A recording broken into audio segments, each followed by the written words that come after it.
Hi everyone, hello and welcome to Experimental Sonic Arts Lab. It's me again, Shalef O'Neill. I am here today, once again, exploring the world of no input mixing. So what that means is, similar to a previous video that I did, I was working with a no input mixer, which involves just using a mixer and effects pedals or effects units with no musical input or no kind of line input or anything going into the mixer to create any kind of music. And essentially what we're doing is we are making music with simply the effects themselves and the way they loop into the mixer. And we can interact with that mixer and mess around with it and create all sorts of different interesting sounds. So in my previous video I explored the input mixer with an Echoplex delay pedal and a reverb pedal. And this week I'm going to explore both of those pedals again, but I'm putting an extra thing in the mix, which is this huge behemoth Boss RC300 loop station. So there are two reasons why I'm putting the loop station into the mix. The first reason is that it has its own effects built into it. Now, it's got quite a lot of effects, but they're limited in terms of how well you can use them. You can really only assign one effect at a time, which is a bit of a pain in the backside, to be honest. I am also using the looper because I want to see whether I can loop the looper into the matrix mixer and create separate loops that I can mix within the mixer at the same time. So it's going to take a little bit of exploring, and to be honest, it's been a bit of a pain setting it up. So this morning I was setting things up and messing around with things, sorting things out, trying to figure out how to integrate it all. I've had the RC300 for quite a while now, but I've hardly ever used it. So I don't know it that well. So I spent a bit of time trying to get familiar with it. So I kind of understand what I'm trying to do. I've basically wiped all of the information off it. I've got no loops in any of the banks or anything like that. I've set all of the loops to run over the same period of time. I'm not putting any rhythm information in there. There is a rhythm track, but that to me would constitute some kind of input, so I'm not going to use that at the moment, although it might be interesting to explore that another time. And I'm just going to play around with it and see what happens. So very similar to the previous video I did, it's an exploration of these things to see how they work. So what I'll do first of all is just explain how I've got this set up. So I've got the matrix mixer as before, set here. I have the Echoplex, which is the delay pedal, which is looped into itself. So effectively the Echoplex is working as an oscillator, and you can change the speed of how much that oscillates by playing with the delay setting on the Echoplex pedal.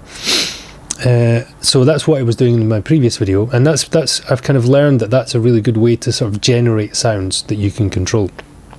So that's going into the mixer first, and then on the second channel the output is going into the loop station, and then the loop station is essentially affecting the input signal with a distortion first and foremost, and I can muck around with that, and you can also change that to a delay or any other kind of effect as well, and then that's coming out and coming into here.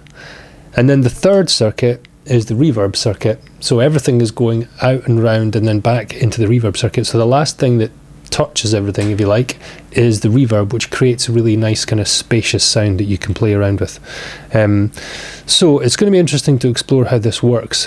And actually, now that I realise it, I've set up the RC300 to use a delay instead of the distortion pedal.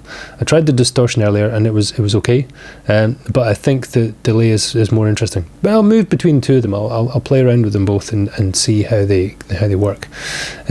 So what I'm going to do is I'm just going to set this thing running, talk through what I'm doing, and see how it all kind of works. Okay, get the old headphones on. So, right, now I should be able to hear what's happening.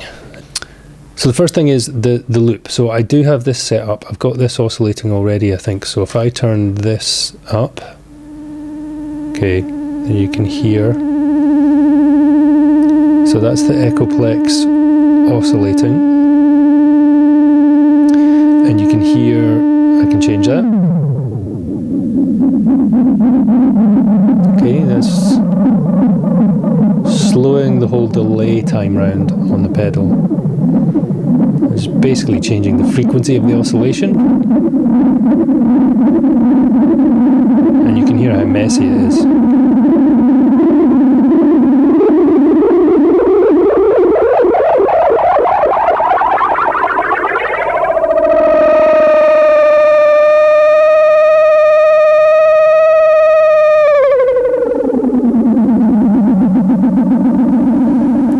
Okay, so that's how that works, and that's essentially self-generating a signal, which can be messed with. And then the next thing I've got set up, I've actually got the pedal set up, the looper set up. I think this is the looper. So the looper, if I need to kind of start bringing other sounds in, so if I'm taking that out into the looper, let's see what happens here. Take that down.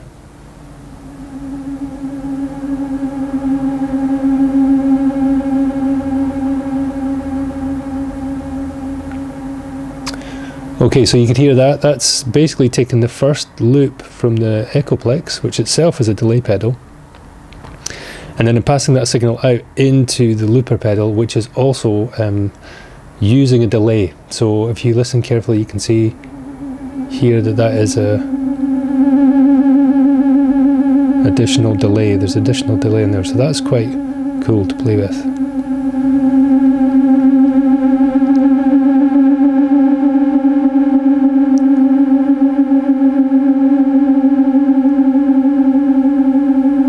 So already we've got something pretty interesting in terms of one set of delay noises or oscillating frequencies feeding into another set of oscillating delay frequencies.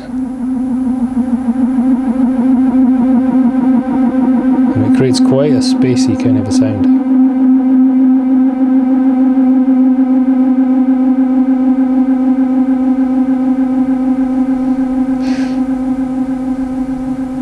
And then so the other thing that we've got is I'll just turn that one down. The other thing is the reverb pedal. So the reverb is here.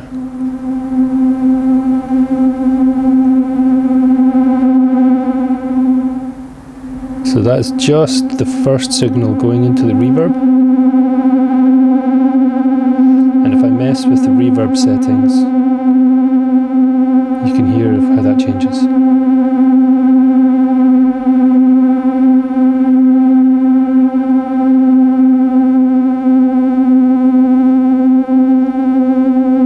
So it's kind of changing from a dull to a more bright sort of a tone.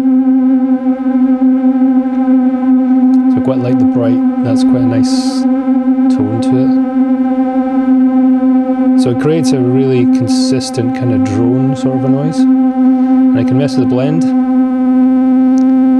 So there we're getting basically the original signal going into the reverb.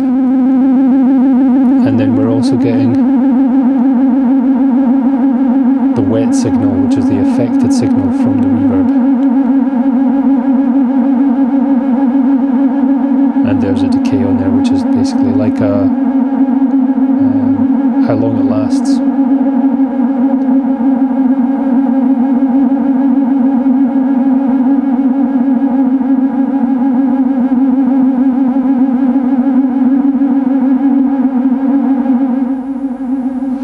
So there you go. So we've got 3 different kinds of similar effects, quite spacious, spacey kind of effects.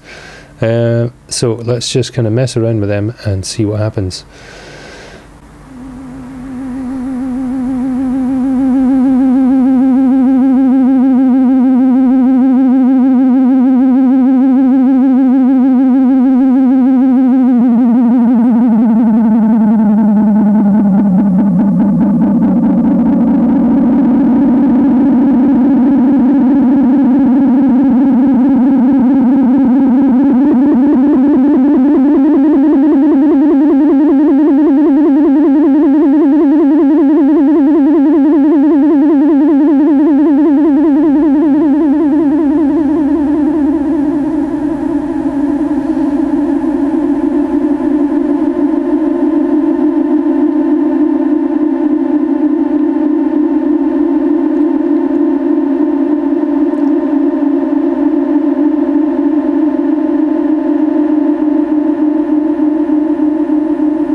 Okay, so there's an exploration of those sounds all working, interacting with each other. Different delays going into more delays and reverbs, which is pretty space age, pretty kind of freaky, tripped out kind of strange atmospheric music, which is really nice to explore. Very atmospheric.